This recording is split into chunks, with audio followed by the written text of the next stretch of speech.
Okay, it's 9. I think I will just begin. Okay, thank you all for joining our session. The slides are just made by me, but we have quite a few of our graduating batchmates here today who will also be happy to share. Nazrul is here, Harish is also here. Alex said he may also be joining. We may also do it over a few sessions, but we thought we'd just start the ball rolling by sharing what we have over here before we forget any more than we would like to. All right, so fresh off the bat, this is within 24 hours or thereabouts, sharing of our experience. So I'll start off I have a set of slides. I shared that slides, and then I think we can have perhaps Nazrul go second. He said he would like to share a bit also, about 5-10 minutes, then followed by Harish, 5-10 minutes. And if any other my colleagues want to share, they'll be feel free to do so. Okay, without further ado. So I think this is the outline, and I think this was actually one of the main worries, concerns that was within our batchmates, because we didn't really know what the real format was. Before this, they had the COVID, and as you know, lockdown, no actual patients, limited patients, and after that, the examiners also were not allowed here. Last year, they had British and examiners do the examination over Zoom. So this year represents the start of the resumption of the old and going to be a continuous format of the FRCS, and I will be talking about that the format in terms of the timing that was within the day of this exam, and some general tips that I think would be useful if you are going to take your exams in the next year or so. Resources wise, I'll be going through. I have come up with a rating. Again, it's subjective in terms of the types of notes and books, courses that can be attended, should be attended. There's a 20-year series, and what are my thoughts on them? The teaching sessions that are available to us in NUHS, which I think are great ones to go for. The tutors, and what I think about practicing on actual patients. I also share a timeline, a suggested timeline for preparation that would give you a good pace so that you don't feel too rushed or too burnt out by the end of it. I'll share some of the cases that I had this year. And I think something that I did not really have, but I thought it would be great to share moving forward, was some of the causes of failure that I managed to glean from seniors that happened to some candidates over the years. So I think knowing where to avoid such pitfalls would be a goal, and trying to clear this exam. So we start off first with the format of FRCS. So there's this resumption of UK examiners in person. So this year we had 6 UK examiners, and with actual patients with science and history and actual scans that took place during examinations. Do expect that you may have a late briefing on exam details. So with regards to how long the cases are, what the MCQ number, format, duration, all that actually was only told to us firstly via email about a week before the exam. In terms of 50% of those details, and 50% of the details we wanted more was only told to us on the day of the exam itself. So I think to allay some anxiety about that, knowledge of our current format would go some way to assuage that.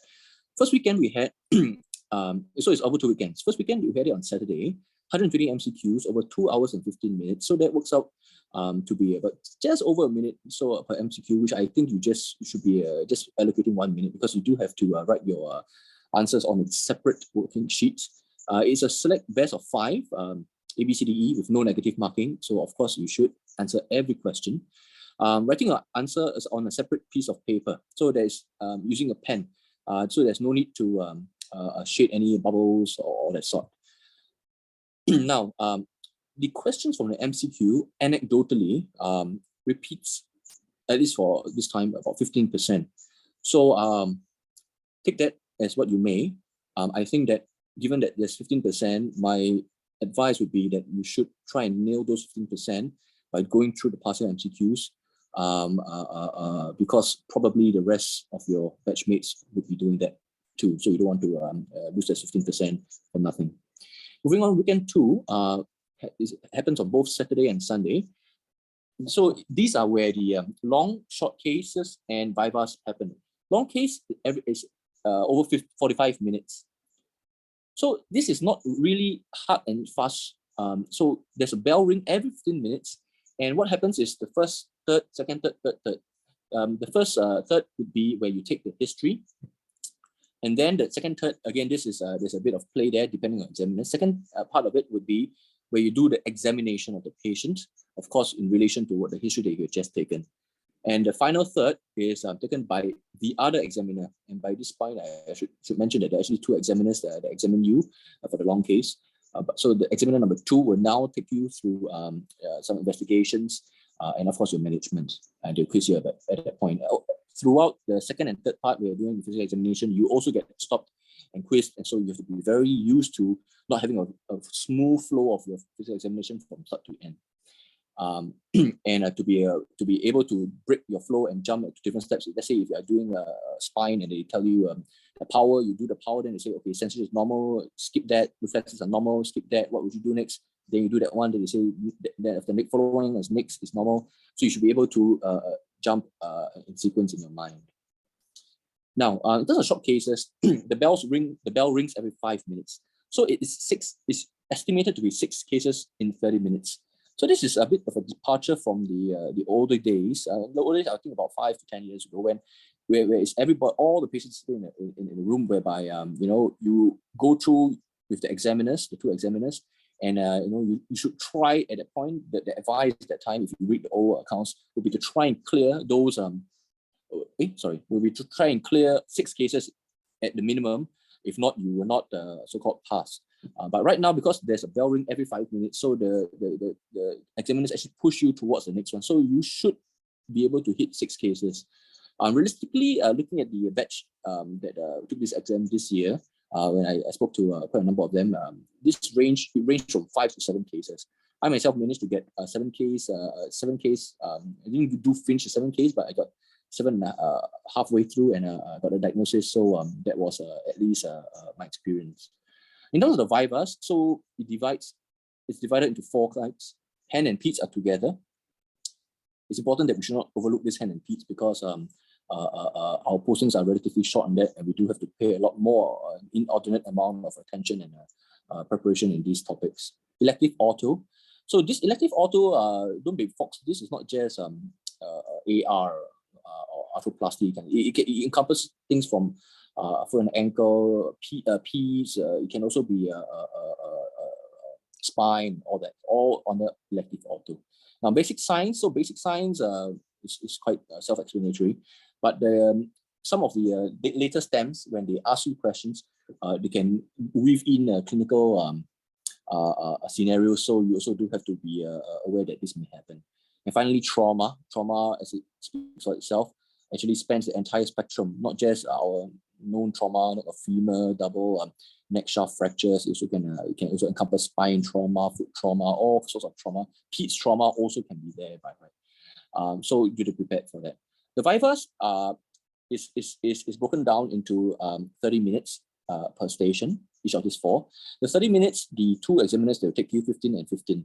So let's say for the hand and peds, the hands will be taken by 1 examiner. They typically have 3 stems they would like to ask, or rather like to ask you about. 3. When I say 3 stems, there means 3 scenarios. So there may be one tendon laceration, there'll be 1 Kim box, and there'll be one another perhaps this wrist fracture. So 5 minutes per scenario. Then you pass over to the next guy, another 5 minutes per scenario. Then makes up 15, 30 minutes. Same thing for elective ortho. 2 examiners, each person 3 stems. So times 2 is 6 stems for 5 minutes each. That brings you to 30 minutes. So that's how it's structured.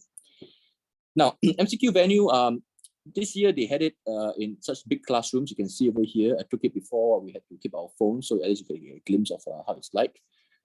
In this time, they segregated us by SIs. So this is NUHS over here. You can see first KC, Amok at the back, Nazru there also. So we are all separated like that.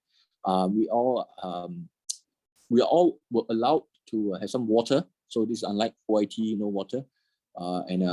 Just basically fill up the MCQ questions and write your ABCDE. Remember, you do have to allocate time if you want to just take over the ABCDE and then transfer it to the paper. If not, they are quite strict about timing once it hit the 12 or 15 minutes. Now, in terms of long shot bypass venue, so again, this is the new / back to old format. So I would suggest you to imagine it in the form of like our clinic B, where there are it was a clinic with many rooms. So this many rooms happens in both the holding area, where we are segregated each candidate to one room. So it's good. I thought that we were able to have some peace of mind to read our materials in each room. So we can come out to a common area where some simple coffee and tea, some bananas were provided. Not much, but there's some sustenance. Lunch is provided, but this may test your stomach fortitude. This year, we were given a bento box. First day, you open a bento box and then you see a sambal belacan long beans, chili egg and curry chicken to dip in the spicy chili padi sauce. The only thing that was not spicy was the fruits, watermelon. So and a honeydew. So do be careful. Both your mental and stomach fortitude may be tested. So so please try and bring your own sustenance and be if you are with a weaker constitution to be able to sustain that whole day with your own snacks or food, bread. So after that, once we hit the timing, which I will go through in the next slide, we were then brought to the clinic for examination, long, short case, and bypass. So in the format of knocking on the door to enter the clinic room. So within the room, what you will see, you can envision yourself sitting in front of two examiners. And this year it was one local and one foreigner who will be, foreigner of course is British examiner who will be examining you in turn. There's, at least for the long case and the short case, there's a helper, typically a resident of the sponsoring institution will be there. They will be there to provide some paper, equipment as to what you need. By right, the advice would be that the thing that they will tell you is everything is provided for. Everything, the ruler, measuring tape, even plumb lines, foliometer, all are present. You just need to ask for them. But we'll go through later. There may be some things that you'll be more familiar and used to using yourself, which you may prefer to bring. Next, we usually want to two observers. So imagine a clinic room, you may be very crowded. With one examiner may be there to examine, to prepare himself or herself to be an examiner in future, because that's their process. They need to observe 1 to 2 FRCS sessions before they become a future examiner.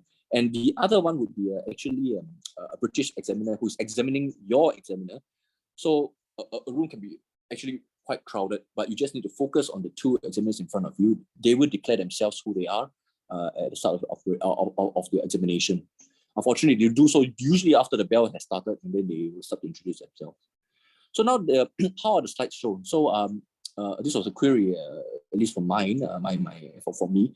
Was it shown? Is it shown on a projector? Is it far away? Is it printed out laminated sheets? So this is the answer. So the British examiners, a couple of them brought their own laptop, so an iPad, or a Windows desk, a Windows laptop, and they show it on the screen through, of course, PowerPoint. Or some other local tutors will actually log into the computers and show it through the PC screens. So that's what you are dealing with if you have some vision issues. Next, pen, paper, pencils are provided, but apart from paper, which I think you don't have to really bring, I think it's better to, of course, bring your own familiar writing instrument. Having said that, I'm aware that one of my colleagues this year came into the long case went in and then wanted to start asking the patient the history and start to write it down, of course. And then he realized that no paper. They didn't put paper because the previous candidate had taken the paper out and the helper forgot to replenish it. So some time was lost as he ran out to get the paper. So be prepared. That may be something that may happen. Next, so this is I thought something that I would have liked if we had previous years that had such formats.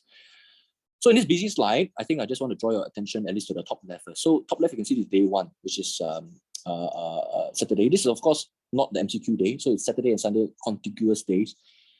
Saturday, and next on the right side, you can see day 2, Sunday. So, well, I was C7 candidate. You can see over here, so we start from top left and proceed down to the bottom right, just like how we look at our Epic screen. So I had my long case first, followed by, if you look at the yellow section, then I had my short case. So everybody had their long cases done. short cases done. Then they move into vivas. So now the vivas, you can see over here, they broke it up into the different, there are 4 types, right? But to pack everybody together, they had 6 different stations at the same time. And it was like a round table thing. So we couldn't, commiserate in between stations. Now, I think it's imperative to strategize how you may utilize timings on the day of exam itself. If you note, perhaps later, if you go and look at each gap between candidate, which is myself, C7, you can see that the time in between each station is actually 2 to 3.5 hours. This is good and bad, and I think that we should try to use this to advantage. It is possible, I feel, to at least revise the entire topic that you'll be tested. Of course, to varying depth. That will allow you to refresh and push out the previous, all your thoughts about the previous, topics, and then start to get all your, I suppose, classifications and all your papers, if you would like to quote them, and if you have the capacity to do so, and to refresh them. And I think that's very useful. I would like to suggest also to work backwards. As you would imagine, during this entire day between day 1 and day 2, there's no electronics allowed. You have to surrender all, of course, at the risk of forfeiting the examination. So they only allow hard copy notes and books. So take that as you may. Some people, in fact, I think majority of people like to use electronic laptops, but do be aware that with the removal of electronic devices, you have no access to your notes. So you either have to print them out, be used to reading them in the printed out notes, or for older school people like myself, I would actually I use hard copy, and I print out and I read all that. So to me, actually, there was not much disruption in my workflow. I'm aware people brought Barnaskiewicz, lugged the whole books there, or started to print their notes out from electronic, and I think the unfamiliarity may not be so desirable, but use this information as you will. And of course, if you are trying to bring things, perhaps some brevity to cover the topic within that 2 to 3.5 hours would be useful, so that you can at least start your planning. If you're making your own notes or using other notes, there are many out there circulating around, that they may be able to be covered by yourself in that time, if you would like to refresh yourself in such things. So I won't belabor this point anymore. Next, general tips on the exam day itself. So the venue, as you may know, rotates between different hospitals every year. This year it was in Khoo Teck Puat. Next year, don't know, but you will realize quite soon after. But this, I think, does not really matter that much. Next, suit up. I think all guys should suit up. The females in our year this year also were wearing blazers. And I think that this, there were some years, in fact, the year before us, some of them tried to pack out, and what they said, they some of them for their circuit, right? The circuit, let's say, of this, let's say, looking at the bottom left hand corner, C17, 1319, these 4, they said they're all not going to wear suit. Some of them did that, but I think generally, by and large, just account that you would be wearing a suit. Okay, why? Because number one, you do have to strategize that. I feel there's weight gain. I did gain some weight also, and try to only get your suit and measure. So this is advice that was passed down to me, so I think this holds true about 1 month leading up to exam. So not too, of course, not too near the exam, but you don't want to be too far such that you may gain another size or 2. Equipment wise, so watch. This is this is a bit of a misleading area, because they do mention that you're not allowed to wear watches, but in other circulars they say that you are not allowed to wear smart watches, which are like Apple Watch or that. So this year's candidates, at least on the first day, about 30-40% of us wore a Casio watch, with the knowledge that, well, we may be just asked to take it off, so that, so be it. And the rest, some didn't, but day 2, almost everybody wore a watch really. They did, basically, if you wore the simple Casio watch, they are fine with it, because it's not smart. So I would say please just buy. It's $20 on Lazada and get your watch. W59 is more robust than F91, so in case it spoils, you may you may want a slightly more robust one for a few bucks more. So I would say in my case I brought measuring tape, coin, key, and pen. Coin, key, and pen is for hand function. That is something that I'm more familiar with, something that I like to use my own. But I think measuring tape, that is up to your own discretion. But I think measuring tape, I would think that is something that I would really advise all of us to bring.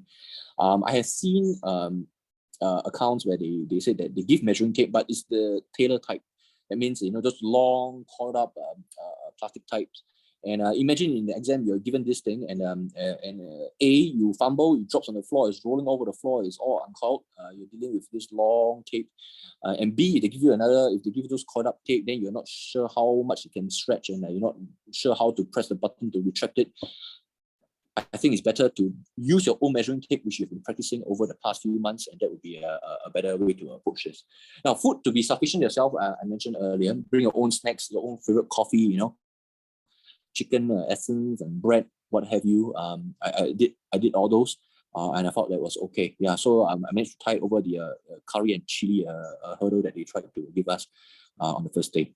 Notes wise, hard copy notes, concise notes. Some people, I mentioned earlier, lugging a Bana Stewards, blue and yellow, and perhaps some other big books. I don't think you'll be able to get past even a chapter when you're on that day itself. Next, examiner characteristics. So, there are many different characteristics depending on the examiner, of course, on that day. Some of them are very particular. I won't name names during this instance, but some of them want you to say the exact keywords before allowing you to progress. If you fumble around and mention some of the things around it, which says the same point, but you don't say the keywords, they will hold you back and not allow you to progress when you need to get, say, to the treatment management area. Some of them are quite easygoing, so which is now less nowadays because there's a move towards being more structured. But they may allow you to speak a bit more freely. That is more desirable because then in such instances you can steer them to how you want them to view the areas that you're strong in. And and some may not. In fact, some may not have your latest knowledge and evidence that you may have picked up on. So if you do sense it over the years and accounts, stick to your basic principles. Try not to overly show and display that you're so much smarter than the examiners, because if they take it okay, then that's okay. But if they take it wrongly, they risk insulting them, and they may in fact give you a harder question to show that do you think you're so smart? And I think overall worst experiences have come from trying to outsmart the examiner. So you may also have be aware that you may have some likely, some examiners that take you for repeated stations. Like 2 or 3 of my examiners took me for more than one station. Unfortunately or fortunately, they do remember how you fared previously. I was speaking to a previous candidate, unfortunately, who had taken this exam before, and he said that one of these examiner had taken him for one station, and there was some, unfortunately, some animosity that happened. And this same examiner took him for another 2 more stations, and that guy, obviously, he said, remembered him and did not go well. So be careful that this may happen. In fact, one of my examiners remembered that I was, when I came into the room, he said, "Oh, I remember you. You were the candidate from just now." So they not only remember, they won't be shy to remember that they remember. Next, watch rules. So over here, I just want to show you, these are actual rules from them on the top right. You can see on top, you can see that they say all mobile communication devices, including watches, need to be deposited. Some people take it as watches cannot bring, but I will take it in the sense that it's been bracketed under communication devices, smartwatch. So below they say smartwatch. So essentially, you can wear a watch at least this year and just get it. Practice, buy it early, so that you can practice it during your short longs and vivas with your friends and get used to how you are operating it. And not only operating it, but rather doing how to use it. Some people say, during the course of the exam, they say they have it, they bought it a week ago or something like that, and then they start it and they don't use it, So they only off it once the whole thing is done. So then there's little use there. I think it's most useful, especially in a long case, because as you know, some of these long cases, histories can be very long-winded and get you here and there, and sometimes you need to cut them short at risk of being a bit curt, but to get you to where you need to go to complete the long case history. So short cases, typically not so much time. Vivas, perhaps you may have, but at least my point here is that you know how to operate the watch and know where to look for when you need to know how much time you have left. Now, I'll move on to resources. I'll divide it into this couple of points that I have here. So starting off, notes. As I already mentioned, I'm a hard copy guy, so these are some of the notes I use. This is, of course, not exhaustive. There are many seniors' notes, but I'll just share what I used, and at least you have an idea how at least I fared with them. The top left is this set of notes from Tan Singh. I thought that this was an excellent resource that I used heavily. It is very concise, and it has very good and targeted, smart exam answers. In fact, commonly over the year when I attend different teachings and I get asked questions that I do not know about, and I thought I read the topic, I go through this, oh, it's there actually. It is really mentioned in 2 or 3 words, but nonetheless it's there. So I think that this is a very smart and efficient way to prepare for the exam. I'll show you another slide. Next slide, you can see, right, the top left, the thickness of it is really not much more thicker than a Ramachandran, which as most of us have studied by now, is actually quite manageable. So there has to be some minor supplementation. It's not exhaustive. I do have to add on maybe about 10 to 15% more things that commonly are being quizzed in Vivas, but it is otherwise an excellent resource. And I think that in life, in this preparation, having resources that are very concise, efficient, so that you not only can cover the ground, but be able to go through them a few times, I think is of paramount importance. Now, Ramachandran, I think we're all familiar with that. I would rate that 7 from 10. It is enough for MET, but not enough for FRCS. Of course, if you're struggling, they will come back to this, the baseline to check whether you are at least have a basic understanding. They will reach this Ramachandran standard, but you do have to have moderate amounts of supplementation from Bana steroids. Next, Bana Blue. You can see I'm going top left to, row by row, as you can tell by now. Top and these are in a sequence of how I think how good they are. Bana Blue. So be aware that there are many editions. Please buy the correct edition. This is the Bana Blue 3rd edition. And you can see below there, I had actually bought the Bana Blue 2nd edition previously. And the size and thickness and amount of content is very much different. And I think you should get the correct one. And according to Bana Stewart himself, he was here doing our course this year, he told me, as he was going to autograph my book, he said that he has another book coming up in 2023. He said late 2023, getting publishers to see how it's not confirmed date, but be aware that there may be a 4th edition coming out. This may not be in time for the next upcoming batch of people preparing, but perhaps if our juniors are using it further, please be aware that this may be another one. And he said it's going to be much thicker. So be prepared to be reading a bit more. It's a great knowledge gathering device, and I think that it does require each person to burn through it. It takes quite a number of weeks to go through. Next one, Bana Yellow. So this is about Viva sparring. It helps you with if you are doing sparring with each other. But I think more importantly, it also gives you, they give you a VicNet, the X-ray, and then they give you questions, and then you can cover them out and try to answer it and see how it's being answered. And this kind of sparring, and I think that's quite important to see how the discussion goes. Next row, exam techniques by Fazal Ali. So I think some of you all may know that this now, this book by now.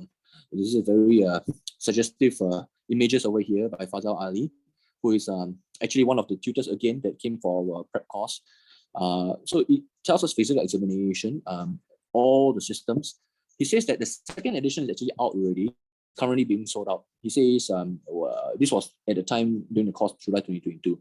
Publishers are printing more, so if you can get a hold on the second edition, which apparently he has removed such suggestive images in place of more diverse population.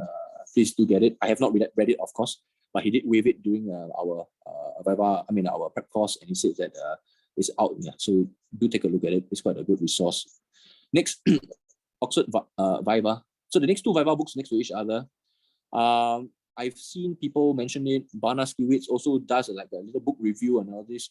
I would say these two, they have correct content, but the answers that they provide, I think they are not rigorous enough.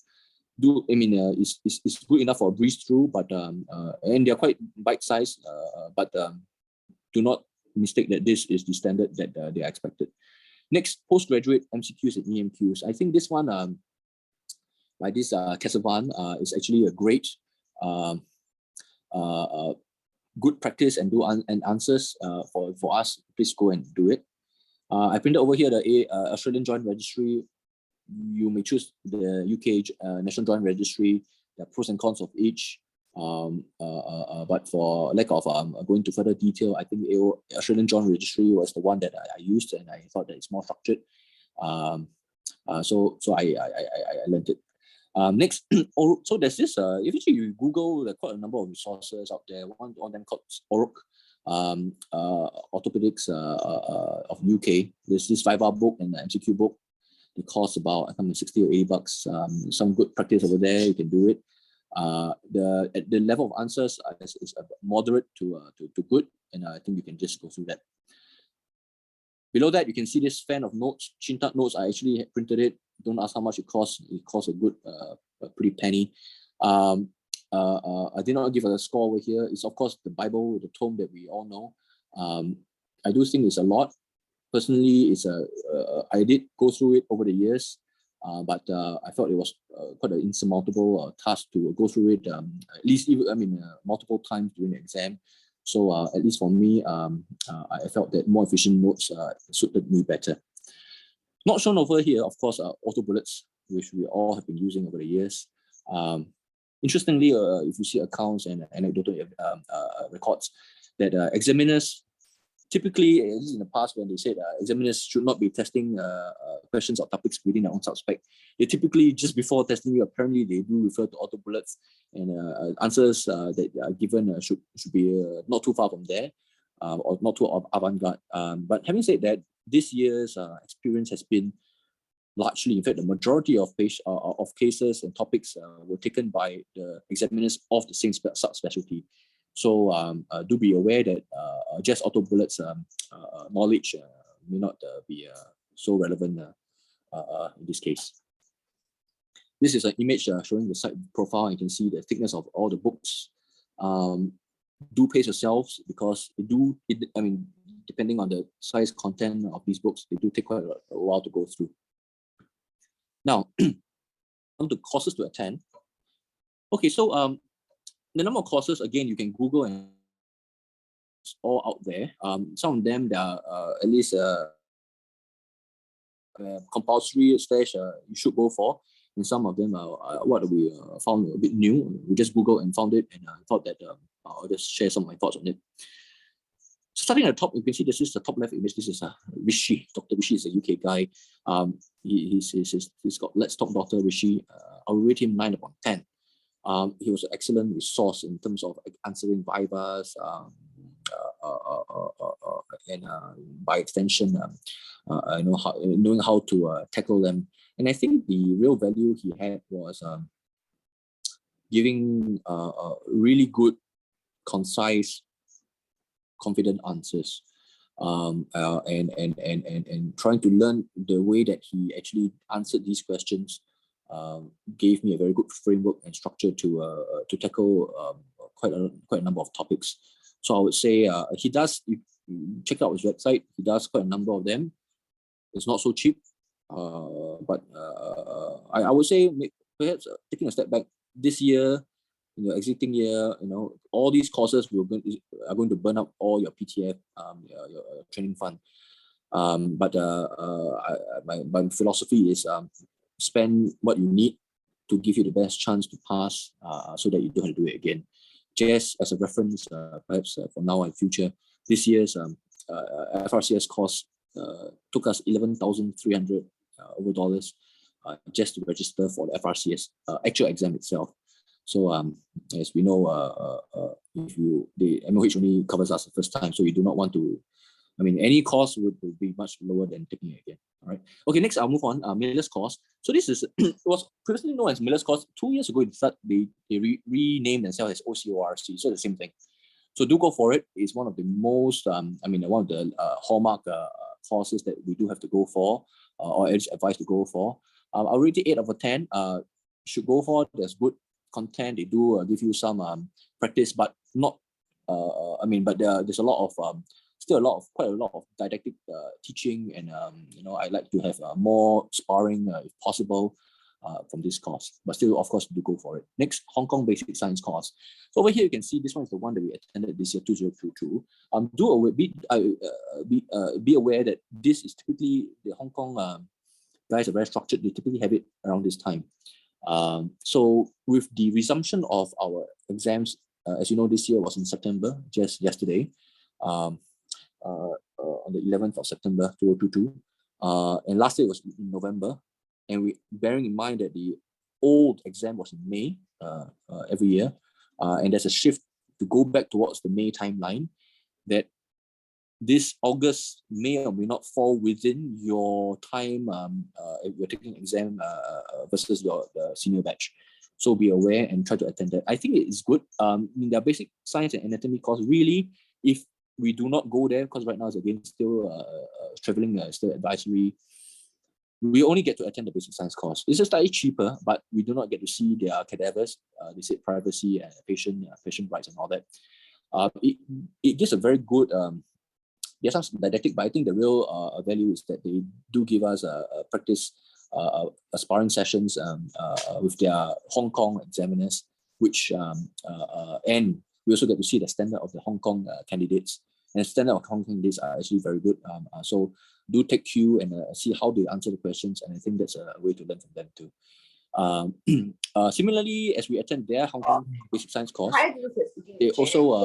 So eating with Koko, he was sleeping with Koko, sleeping in the same room as Koko, eating dinner with Koko. You cannot just chunk him to guest house. Okay, can. Yeah, sorry about that. Thank you. So as we go to the Hong Kong course, the Hong Kong guys also come to our course, which is the local prep course. So over there, there's like a free way to see them, but it goes both ways. Okay. Next, our NUHS prep course. This is compulsory. So all candidates from whole Singapore, all 3 sponsoring institutions will come and join us for the week. And this is a very good, and we basically try not to be sick during this week. Unfortunately, I think some of my fellow exam takers fell ill and did not attend the full course, which I think was a bit of a pity. But I think it's very useful. They go through and they get the all-star guys, so your authors, Banas Kiwitz, Ramachandran, Faisal Ali, to come down and teach you, and they know their stuff very well. Banas Kiwitz know every line in his book, so I think it's great. Their expectation and standard is, I would say, perhaps exceeds, of course, the above average examiner. But I think it's good to pitch yourself at a higher level and expectation that they ask you, so that if you get examined on the topic, at least you have a good grounding. At least you know how far such expectations of knowledge can be. Now moving down, at the prep course, the last day, at least for us, was the actual. They actually had a little mock examination showcase where each person get to go through a circuit. There's some time before, after, I would advise you all to try to get and see these patients, because they actually bring patients with science, and to familiarize yourself, hopefully politely, with the patient's consent. I think that's just all I have to say for the NUHS prep course. Of course, go for it. You have to. Moving on, KKH Symposium, Trauma Symposium. So there's this up here, you can see this little kid kicking a ball. So the KKH Auto Trauma Symposium. So over here, they They do talk about PEDS trauma cases, which of course is an important part within the trauma syllabus. I mean, within PEDS syllabus. So they have it over usually a weekend, over one day specifically, and that would be great to attend, to brush up or to refresh yourself. Now, below there also, just called the Oruk. Just now you saw earlier, there's some books that they sell. This website, which happened to chance upon, was suggested to me by our senior during his session to us last year. If you go there, you could see that they you can see, so this screenshot of the bottom left and bottom right. You can see that on the bottom left side, I attended one of this. I attended this one, which is the Trauma FRCS Vival Practice course. Of course, not 2023, but in my year. So it's quite interesting because they had British examiners, actual ortho surgeons themselves, and now they have quizzing, of course, the candidates. You can sign up as a participant, or you can sign up as an observer. Please sign up as a participant, even though it's a bit $50 cheap model. It's only $50 more. You get a spa. A lot. It's just pure sparring. Interestingly, you also get to see how the British guys, London guys, also a smidgen of even Middle Eastern guys attending it. We see different standards of people answering, and I think knowing how people do answer, especially these are London British candidates who are taking the exams also at varying stages, and what if you put yourself in the UK examiner's shoes, these are standard that they are experiencing over there. It also gives you a way to pitch yourself some yardstick. Yeah. So bottom right there, you can see that there's so many out there. You filter it by FRCS. There's PEDS foot ankle here and there Timing is a bit weird, of course, UK timing, but I would say do consider joining a few of them.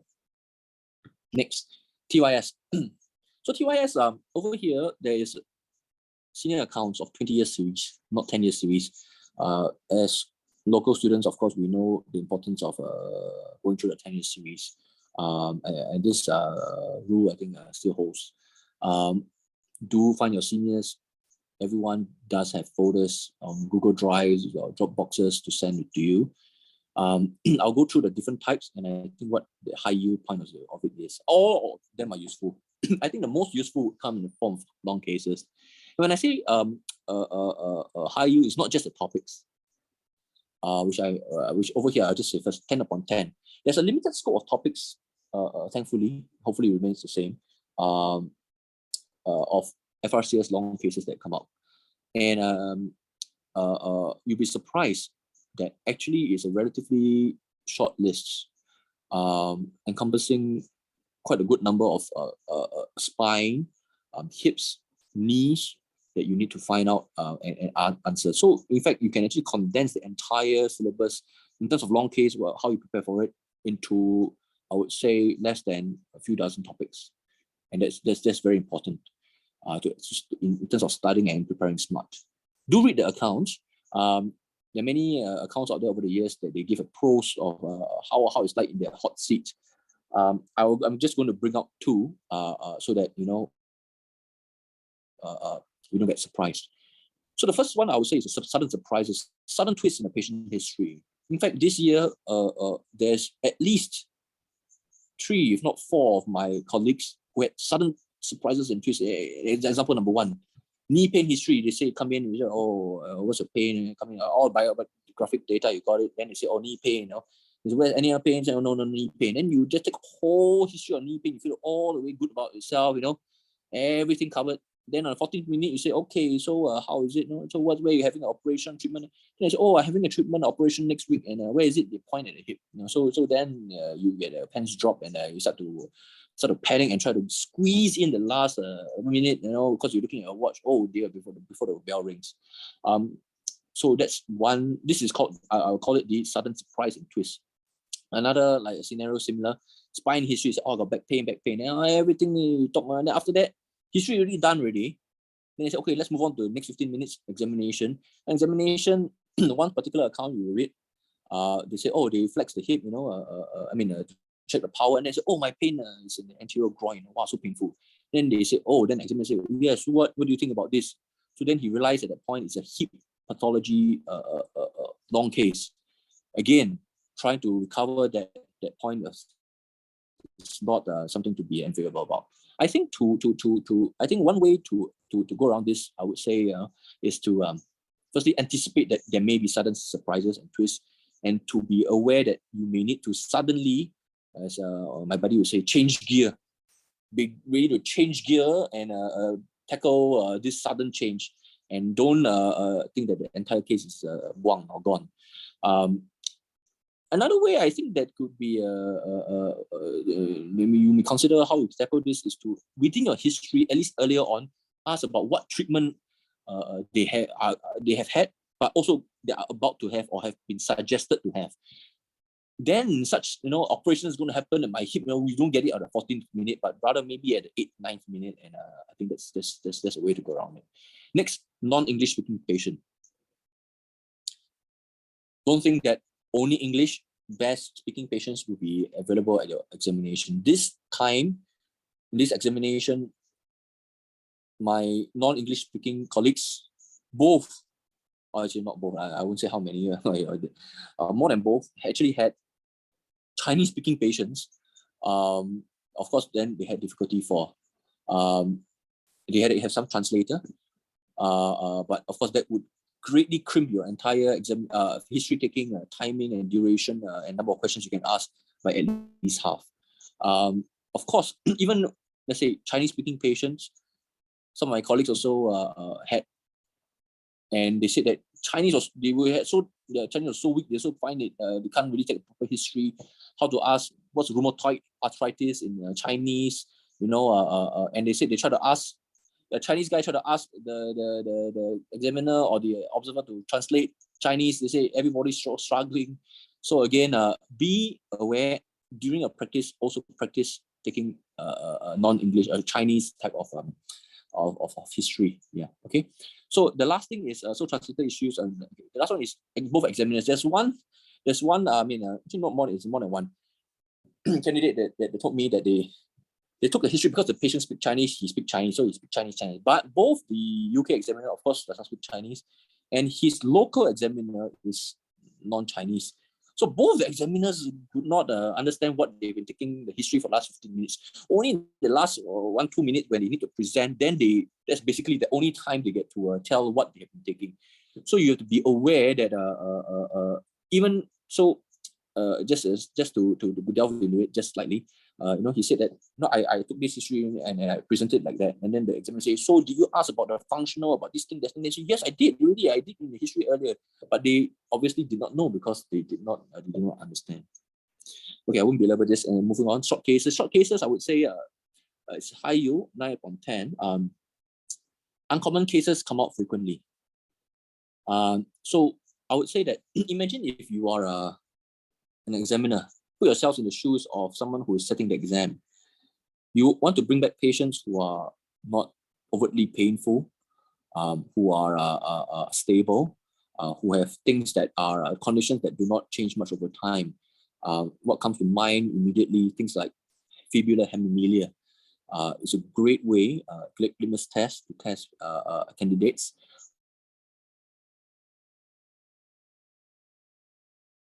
Don't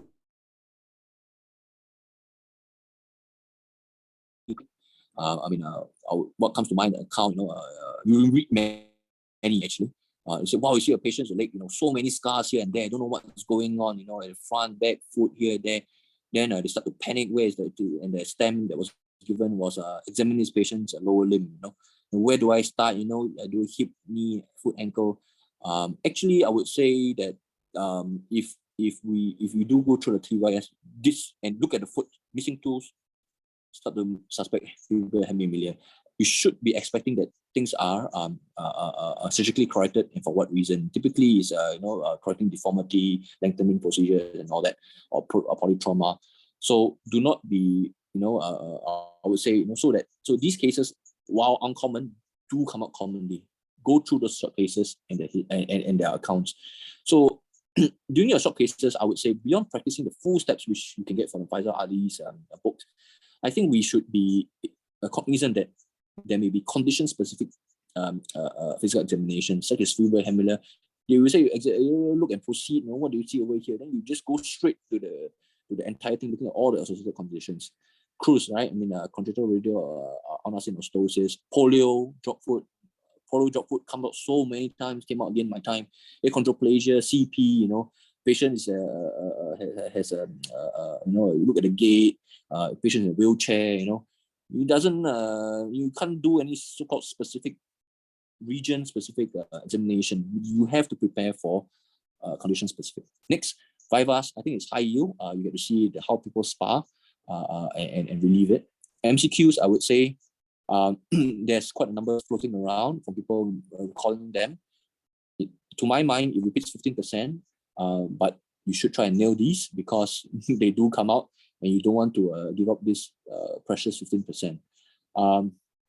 We managed to actually get some of the MCQs. In fact, I think we managed to record all 120 questions this year. This will be shared if you all would like to have it. SEQs, if you go further back, were tested previously. Short answer questions, you write essays, no longer tested anyway right now. So don't need to bother to prepare for that. Teaching sessions. So now, teaching sessions, I would say use all opportunities. Declare you're taking exams. Don't be shy about it. You want to do it once, you do it good. Go all out and make sure that you give yourself a best chance. Especially if I would say if you feel that you're a weaker candidate, you should practice more. Don't hide behind the veneer of being quiet or try not to show yourself or writing your name, declaring your R6. I think that will do you a greater disservice. Yeah. So the free sessions, also because there are free sessions to hone your Viva, so be thick skin and get all these rough edges polished. I had myself polished, I like to think quite a fair bit over the year plus that I started to try and put myself out there. I get whacked by all the bosses, this, that, why I didn't answer this. In fact, I would say the stinging of the and bruising of the ego through such sessions help to recall, helps me recall when I get asked it again. So pain is a great motivator. So structure and categorize all your answers. I think that is something that when we start to enter the last part of our preparations, that's a very common way that all our tutors would say, yes, you have the knowledge, you are there, but you need to categorize structure answers. So you do have to do so, and I would suggest doing it earlier when you're actually studying these topics. It will give you less work to do to restructure them later on. So in our institution, NUHS, I would say trauma audits, SOA, PITS teaching, focus teaching, and seniors. So firstly, trauma audits, we have it on every Tuesday, answer exam style. Trauma bosses will give you a chance to answer, do it concisely, don't try and take shortcuts. If you want to try putting some papers, they are quite okay with it. Be prepared to defend because this is how they may also poke holes during your understanding of those papers or what's a further deeper understanding, so that at least you don't find out you have those holes in the exam itself. SOA, every Saturday, of course, by faculty who are examiners. I was one of two, I think, that regularly had our cameras turned on. We really tried to get a chance to present and answer questions. I think the takeaway, I would say retrospectively, is that these faculty who typically conduct the teaching sessions, be it PEDS, shoulder, elbow, spine, trauma, these guys who actually, as you know, they rotate among different hospitals and become panelists. A good number of them actually are very involved, not only in education but in the actual exam itself. So these faculty this year, at least, there are quite a number of them who are actually examiners. So having the opportunity to be quizzed by them, sparring them during such sessions, and then getting them again during the exam, I think that's a great way to know how what the thought process are and how they catch you. Next, PEDS teaching. So the PEDS teachings, I think we are all aware, on Friday mornings. Typically only for people who are going for the PEDS rotations, but they actually do welcome if you go. In fact, I have been regularly attending them for the past year, almost a whole year. Great, even if they repeat the topic, it's a good way to sit in, just listen, for the hour 8 to 9 a.m. And you do have to get the link and schedule from the PEDS residents, your friends. But I think that's a good way to keep yourself abreast, because even NUH, we do have some PEDS. I know some other SIs actually have even less PEDS. And I think that's a good way to keep in touch with that side of our knowledge, which is a very important section. Focus teaching. NUHS, we have our monthly focus teaching regards. I mean, we've no doubt with this, we have to attend it. And I think it's a great way when they test us FRCS now. Next one, seniors. Opportunistically, as we are in OT, I would say, ask your senior, ask you questions over lunch in clinic, bug them, be a bit shameless, ask them, when you're having lunch, you see another boss, you just ask them, ask you a question, then ask them to criticize your content, number one. Number two, your technique. And I think that's a good way to, again, practice. Tutorials, I would say, at least in my batch, we started about 9 to 12 months, and then leading up to the exams. Of course, initially it was much lower, then it became more higher octane towards the end. I think that's a good way to start. So next one, practice on actual patients. So I would say I'll reserve this for short cases. I think in NUH again, check MCOT, Cambridge OT and MBOT lists the day before within each study group, which you should have a study group that is, I would say, not even recommended, is a must. Check it, one person check, then quiz the other how many of you. I would say maybe 2 to 3, that would be a good number. For a team of, let's say, 3 or 4, and then everybody go and see, and then start from scratch, time each other 5 minutes and get around that. I think that's a very, very good way. Higher U days, of course. I think we all know by now, Wednesdays, PED cases, Fridays, some sports cases, check your ACLs, check all your ligaments, and then hand cases, Monday, Wednesday, some Tuesdays, get some good brachial plexus. In fact, the month leading up, we had 2 cases, 2 brachial plexus in the month. We managed to get that. And something you don't really get, A and B, I think it's very hard to replicate. When you're acting and trying to show a wasted hand, you get a lot more information and how the patient reacts to you when you're examining the patient. Come at 7:45.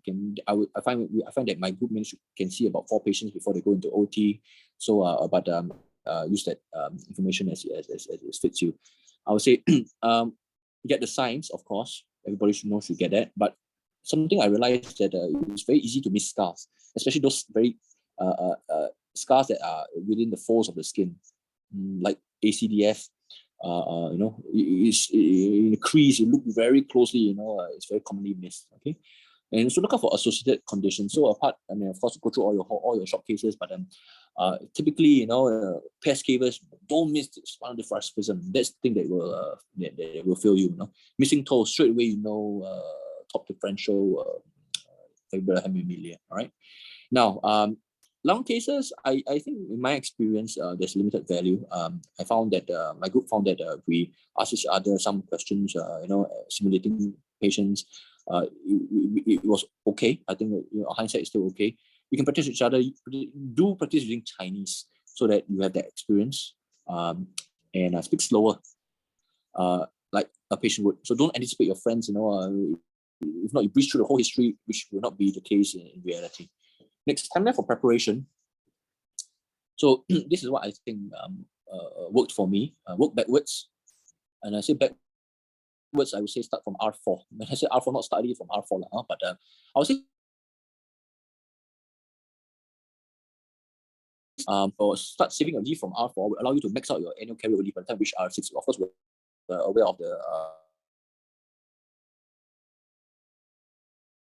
more days that we can take. I say R4, I don't think it's too much of a thing, because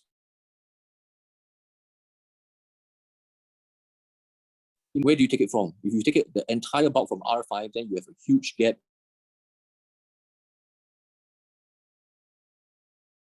In R4, if you're even more ambitious, do it in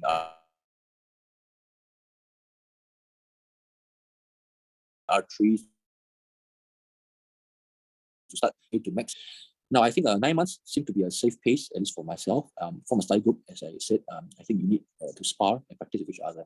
Books and notes. So those I mentioned earlier, I think a good way to think about it is to first accumulate knowledge. So now I'm going to talk about what each kind of books gives you what things. So Bana Blue and Bana Yellow, these big tomes, going to suck up a huge amount of your time. It's going to take you a long time to go through them, especially when you go through a bit more detail and deliberate manner. Start doing it early. I used statistics notes. I was transferring things here and there. Into it so that I could get up my base there. 4 to 6, the next 3 months, I would say familiarize yourself with the TYS. I think the key here is to know your enemy. The syllabus is so wide. You can't cover everything for everything. You can't cover long case histories for every condition. You can't cover a short case for everything, But you need to know how to cover the 95% of what may come out. I would say even it's more than 98%, and TYS is the key. So start doing at this point your PE. PE doing too early, I would say, not as much use. Physical examination, know your steps very well, smooth, and start doing some MCQs over there. TYS, I mentioned, Viva short longs are great. Faisal Ali for his physical examination and MCQ books. If you do sit down and go through them, they can be done in 1.5 weeks each of them.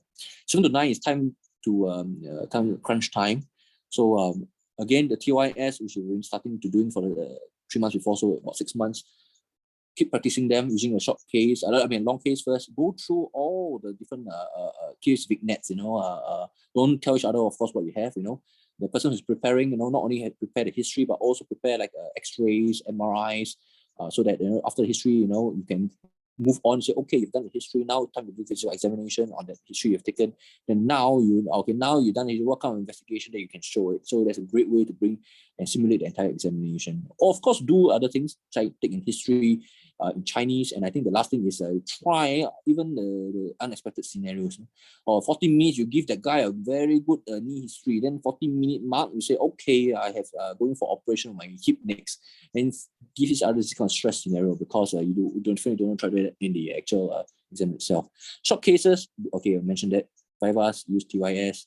I would say trauma rounds and SOA was still quite high yield to attend to practice our answering techniques. Even up to was attending it 2 weeks before the exams. Teaching sessions, so please be disciplined to attend all of them. Sometimes it is it's very easy to say, no, I just want to sit and read, but on hindsight, again, going and sparring at all these teaching sessions is very important, especially once the previous year's batch is done, and it's your batch turn, that is the time where you should start attending all of them. Practicing actual patients, I would say my group, we did about 3 months before exams. In fact, we went down almost daily to see the patients. That gave us a very stable, it was a very tiring. You come earlier, you do your rounds earlier, but give us a sound base. Self-practice. So self-practice, so those are groups now. I would say towards the end, try to channel some Magnus Carlsen, our chess. They're just chess champions. You mentally picture Vibas, like you just picture CMCJOA, kin box. You see Sprangle's shoulder in your mind. A clinical picture of the shoulder that's raised. Just picture that thing and then say, okay, now this is the image. What is this? And you start talking to yourself, aloud, speak aloud. Seniors have also taught us this is a technique they use, and I think that's a great way to also spar with yourself. And then you say, oh shit, I can't remember the classification. Oh, I missed out this thing, I missed out then. The spouse and family member to help can be very, very helpful. I'll be the first to say that my wife has been very crucial in my examination preparations this year. Now, group practice, I would say time yourself. It's very important to time yourself. 5 minutes, hit, bum. Then you have a gut feel, how does the 5 minutes take so that you can get to your investigations management. And practice doing it, I would say, in most Vivas and tutorials, I think one of the shortcomings is that in a group of, let's say, 6, 7 of us, 8 of us, if the tutor teaches, each person gets one scenario, one Viva, so that you get a case. But I find that this does not simulate real life, and you have to have the entire 6 Vivas next to each other. And once the bell rings, you would try and spit out what you have, and it goes on to the next vignette. and you sometimes may not have that frame of mind to reconstitute your concentration, but that is something that you have to be aware of. And so I would say practice at least doing 3 times 5 minutes, but towards the end of the last trimester, do all the entire 6 minutes at one shot. Give each other that, and then to simulate exam. Short cases, I would say also again do 6 minutes in one shot. Ring, bell ring, get a bottle of alcohol, and then go to next one, you know. And regardless of which part you are within a discussion. Long cases, practice, I mentioned again, I'm not going to belabor the point, right? Next, just some FRCS cases. I won't go through in too much detail the entire how it all went. It's been a scope of this talk, but the long case, I had a lumbar PID with a resolve. They had resolved, so it was trying to be careful not to pick up positive signs when they're not there. Short cases, I had polio foot drop, so polio is something that keep coming up. In fact, this time they had like I think 2 or 3 patients with polio in different circuits. Get it done properly. RC tear, rotator cuff tear, ACL tear. You do have to get all your. So far this year, last year, all had the ACL or PLC or PCL tears. You need to know how it feels like. Fibular hemimeter came out for me. Multiple scars. So if you are prepared for it, you wouldn't be in a scenario that, wow, I'm looking at all the scars and now I feel a sinking feeling in my stomach. I see all the scars and I think I know likely what this is going to be. Hallux valgus, so I keep coming out. Median nerve palsy, there's low carpal tunnel, and then biceps tendon rupture. So these were my 7 cases. Hand and peds, I had all these cases. IPJ fracture dislocation, not commonly prepared for, but came out once in my practice and in the exam itself. The rest were quite straightforward. Zone 2 laceration, team box, you need to know, club foot, physical separation. Of course, the main point over here is NAI rather than physical separation, and Blount's disease. Adult elective, I had ankle OA, how to manage that. Hallux valgus, explanted a TKR implant. They gave me the actual implant and then they asked me to talk about it. Tapered beam versus composite, clitoral slip versus composite beam, which we should be well familiar by now. FAI, not commonly again prepared for, but do you need to know how to diagnose it, how to manage it? Osteoma, of course, differentials of a lytic lesion or a sclerotic lesion. You know, you do that. They will ask you about that, and they of course differential. Finally, multi-ligament dystonia came out in the adult elective, even though it's supposed I have thought it's going to be more trauma. Basic signs, stress strain curve, you know, draw it, you know, they're going to be quite specific. And I would say not only just Roma Chandran, but the Banner-Skiewicz level of specifics. AVN hip, that's what I had. Causes, all that management. Knee scope, they give us knee scope, meniscal root tear, how to manage it, how to actually do it, they asked. Antibiotics, tell me about antibiotics used in orthopedics. You do have to know that it's quite a painful thing, but you get it down properly. A resource, Quen Tang on YouTube is has quite a good way to talk about it. I highly recommend his video on this and actually his full set of videos. Next, arthroplasty with multiple infections. So this one, how to manage it, OT design, quite standard. But what to do if the root cause analysis shows no cause, you know, what do you do? So that was one of my questions towards the end. Trauma, so I had a tibia shaft heel fracture with valgus angulation. So they brought me through the initial fracture, then valgus angulation, what would you do? Next, forearm segmental fracture of the radius and open ulna. Fracture of femur shaft, femur head, and hip dislocation in the same patient, in the same leg. What's my management sequence, techniques, and goals? Humerus non-union, you know, everything about non-union and all the types of non-union and how you go about dealing with it. Fracture, open fracture, I had a tibial shaft with a bone loss. How to offer us to deal with it.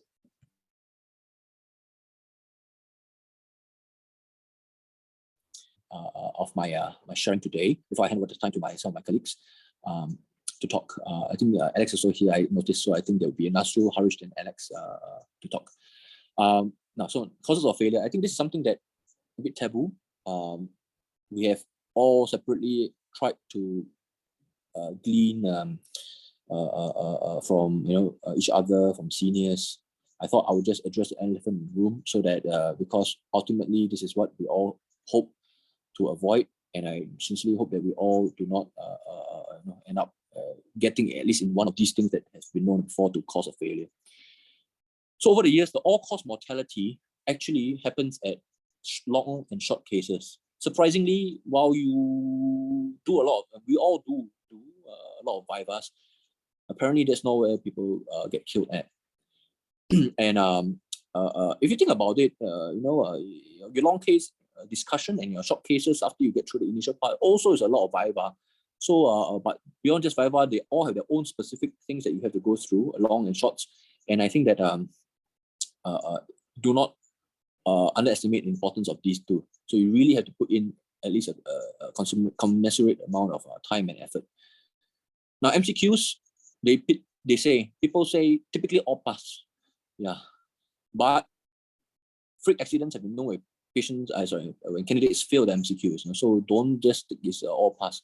And please, for all that you do, please prepare and get your 15% of your MCQs that have been done before and come up before, and the answers are there. They come up. Yeah, please put in the legwork and get them done. Next long case. So top cause of failure, red flags missed out. In the stress of the examination, in patient speaking Chinese, in this year, there was a patient that had 7 just operative history that is relevant in the hip, 7 operations, getting through that in Chinese itself, will throw a lot of people off. But you do have to make sure you keep a close eye on the timing and get through all these red flags, because if not, the examiners actually during their 15 minutes, they will sit down and grill through all that, and then they pick up all the holes that you miss out, and it's not a good place to be at. Yeah, but and people do fail because they do not ask red flags sufficiently enough. Let's say in cancer especially, if you have a patient with cancer, you not only just to ask cancer, you have to ask and just say, oh, I've asked cancer. You have to ask everything about it, how did it present? How did it present? When it spread to? Was it metastatic? Was it done with surgically? Chemo, RT, and then they recur, all that. You do have to get into that amount of detail. And then another long case failure was that the candidate kept changing diagnosis. So it took history with it, and they said, what do you think? What's your diagnosis? And then they said, are you sure your diagnosis? It changed 3-4 times, and apparently they said at least the examiner felt that this candidate was not good enough, because keep on changing diagnosis not suitable as a day 1 consultant. Next, miss out key associated and presenting complaint question. It's very common. Sometimes we get into the thick of things, asking vascular, all that, back pain. You forget to ask about claudication. You forget to ask about passing motion urine. Those are also red flags. But if you forget to ask about these kind of things, apparently that is also another way that people stumble on. Now, next one is another one, is a drug allergy. So do remember to ask drug allergy, even though this not all of us do ask about it in our day-to-day, just relying on the computer system.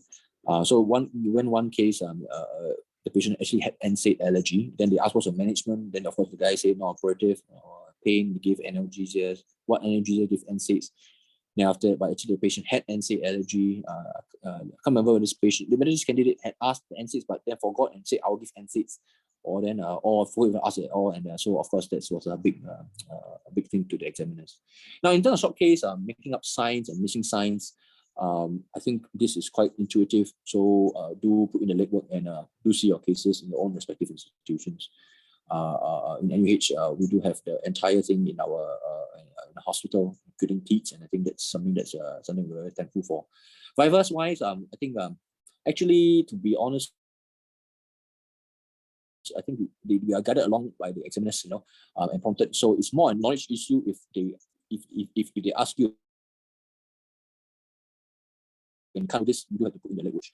And then in general, during the exam, so there's been some sharing first-hand accounts of candidates that they say that people tell them that they find that they argue with the examiner.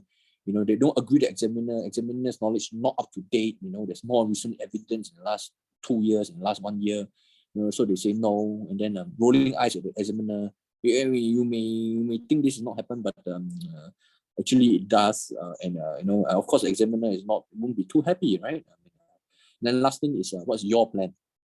So shouldn't be just like a whole list of possible management options, which we by the time the exam comes, we all have maybe 3 to 5 different management, but they want to know what's your plan. And why do you choose your plan over other plans, even though they may also be viable? So I think these are the causes of failure that I managed to glean over colleagues and seniors over the years, and I thought that we should be aware about. And hopefully we'll be all able to clear it as we would like to. I think I won't call the Q&A at this point. My other colleagues will do. I think we'll move on straight to Nasru. Would you like to do some of your sharing? Oh, hi. I knew it's late. I'll just keep it short. So I think start early, at least 6 to 9 months before, but don't burn yourselves out too early. Just progressively do vivas with each other and slowly do like once a week kind of thing, and then as you get closer and closer to the exam, just meet up frequently. So Zoom is also quite useful. So like my study group is all of them have kids and all that. So do Zoom vivas, and the short cases and all that is whatever that Glenn mentioned really. So I think slowly you guys will form your groups and see the cases. During the exams itself, I think most of us, if not all, of course, after the first day, in fact, even after the long case, I was one of those people who had to club in Chinese. So don't be shocked. Just need to focus on the next viva or the next short cases. The short cases, sometimes when you go in, if you feel that you don't come to a diagnosis, it doesn't matter, because some of the cases is not about diagnosis, it's about approach.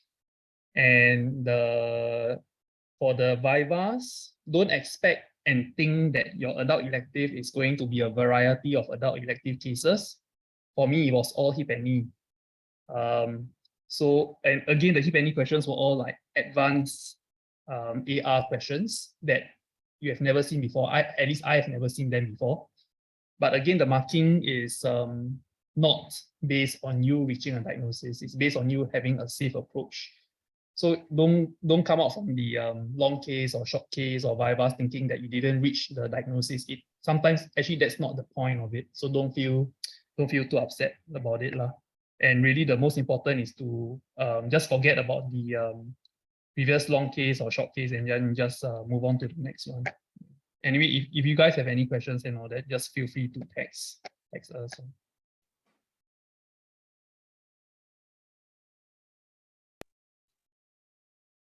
Okay, I think I'll move on. Thanks very much, Nazru. I think the next one, Harish, would you like to share with us some of your experiences, advice? Okay, hey guys, I think Glenn did a very comprehensive talk already. I'll keep it short. All our experiences are different, but I agree that I think you should start studying. Do you guys know when your exam is? Don't think so, right? Not yet. But oh yeah, right. I think, to that end, I think the bosses did mention that they are aiming to do it in May. Having said that, they also said ours in May, but then became September. So, but one fine day they may call our bluff and do it in May. So be Murphy might be May. Possibly in May. Yeah. Oh, hi John. Hello. The Yeah. boss is here to say it's May. So if it's in May, y'all should already start studying already lah. And we started our vivas exactly 9 months or something before it. So y'all should start. I thought this was an exam that was very wide in coverage. There's a lot of breadth that you have to know. It's not so much depth in detail. So my advice to you would be that when you're preparing, right, make sure you cover most grounds or all grounds as much as possible, and always go back to basic principles if you don't know that particular topic. Like for example, fibular hemimelia, if you're not sure, just go back to basic principles like how you approach an LLD sort of. So for the actual exam itself, so I was the person that Glenn was referring to. I'm the one who got a Chinese speaking patient. And I got a patient that, so I didn't have any papers with me at the start. The assistant had to go out, spend 1 minute, get papers for me and come back. So that took like, I mean, it's not a lot, 1 minute out of 15, but it just throws you off your game, throws you off your practice. And then this patient, told me he had bilateral knee pains, right? So you go down a knee OA, like I'm sure a set piece that you guys have, and you screen and you ask him, oh, do you have any hip pain? Do you have any back pain? He says no. And then towards the end, he's like, okay, but I'm going for a hip operation at 14 minutes, you know, and you have like 30 seconds left. So what my point here is that don't always think that things will be very straightforward in the long case. Be prepared. Things can be dynamic, it can change, but the main thing is that you go back to basic principles, you try to evaluate where you have gone wrong and try to make up for it in other parts of the discussion or the examination. And the main thing is to stay cool and don't get flustered, because it's going, your mind is going at 100, and I don't know, your heart is going at 130 beats per minute, your mind is racing. So I think it's very important to stay cool and calm and get through it. So for me, the most difficult part was the long case. Short case is just a blur. And how I prepared for this was I prepared it as approach to something, approach to a diagnosis. By and large, once you see the patient for short case, right, it's a spot diagnosis. The spot diagnosis, you just want to show the examiner that you're good at picking up the signs. They're good at ruling out differentials from the signs. So that's how I approached it, and I think that's how you guys should approach it as well. Of course, some things like nerve injuries, right, especially in the early stages, they may not have much signs that you can immediately pick up from examination and from looking. Most important part is inspection. Okay, so if for those conditions that you can't get anything from inspection, make sure you have a broad screening approach to those. Vivas, I agree with Nazrul. A lot of the Viva stations, I didn't get to the management part. But this is not always where the examiner wants to go. I think Singaporean examiners are very straightforward. They'll let you talk, they'll let you sing your song, they'll let you go where you want to go. But UK examiners are a different breed. They will stop you and ask you, okay, you want to do Elson test? Show me on my finger how you do Elson test. Why do you extend the finger? Why do you flex this finger? You go to very basics of the basics. You think you should know it, but somehow it's so detailed that you don't know it. That makes sense. So just be prepared for that as well. Don't get too disheartened. And I think the key message for me would be that if you do badly in one station, just don't get too disheartened. I know it's a bit hard to not get disheartened, but you must be able to pick yourself up and go for the other stations. And I think one station that all of us can do very well is trauma. I think every week going for trauma rounds is very good. And trauma will really pick you up in areas where you've fallen down, let's say for hand or peds or basic science. So I think those are my 2 cents. Any questions?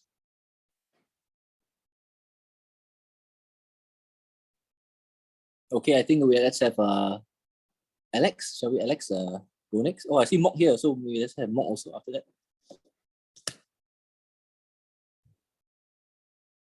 Alex, would you like to share with us your advice and experience?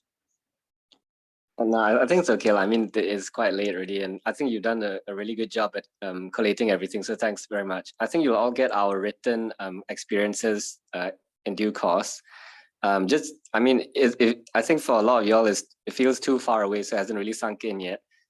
Just come back to this recording a bit later, closer to the exam, and then it feels a bit more relevant then, because now it doesn't really feel like anything yet. So I'd say just keep this recording and come back to it at a later date. Thanks, Alex. I think let's have Mok. Would you like to share with us your experience and advice? Wow. Hey, thanks for presenting, man. That was a great presentation. Really exceeded my expectations, man. I hope I had this presentation 1 year ago. But anyway, I think I really want to just talk about having a buddy and having a group.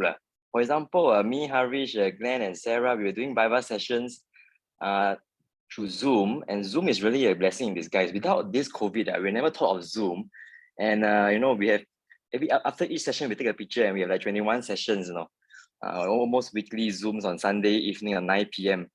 2 cases for each of us and just backing each other. It's really good. And there's so many countless times where I did not want to attend the trauma audit, but Glenn asked me to go. So many times he keeps sending me the link to the pit stitching that I just had to log in, And so you really need someone to pull you along on this journey. So that was great, man. Thanks. All right, thanks very much. Mok was also my study buddy, as you know. Okay, I've have I missed out any other FRCS? Casey. Oh, Casey. Yes. Oh, hi, Casey. Yes. Sorry, I didn't see that you joined. Yeah, Casey, would you like to share with us? Okay, so I would like to say that I started a bit late because I'm always like a late game hero. If you can start early like them, then start early is your safest bet to pass. You cannot start early and play too much, find good friends that drag you along. And I for sure didn't read all 13 sets of notes that Glenn has. Try to be smart about it, and some of the questions you cannot prepare for during the exam, especially by the UK examiners. And that doesn't mean you didn't do well, because obviously I passed still. But one important thing is to know how to self-regulate how you feel after each station and dealing in a situation where you don't feel good.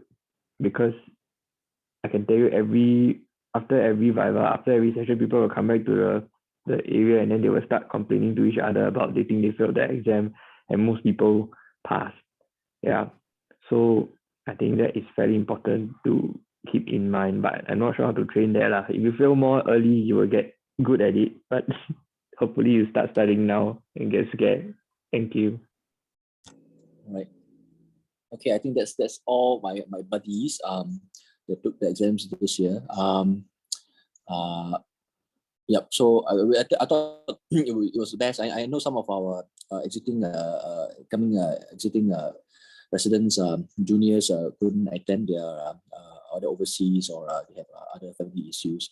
But I thought this would be the best opportunity, whilst everything's still fresh in our minds, to let you guys know, because it integrates very quickly, as what we heard from seniors, and hopefully we didn't miss much out.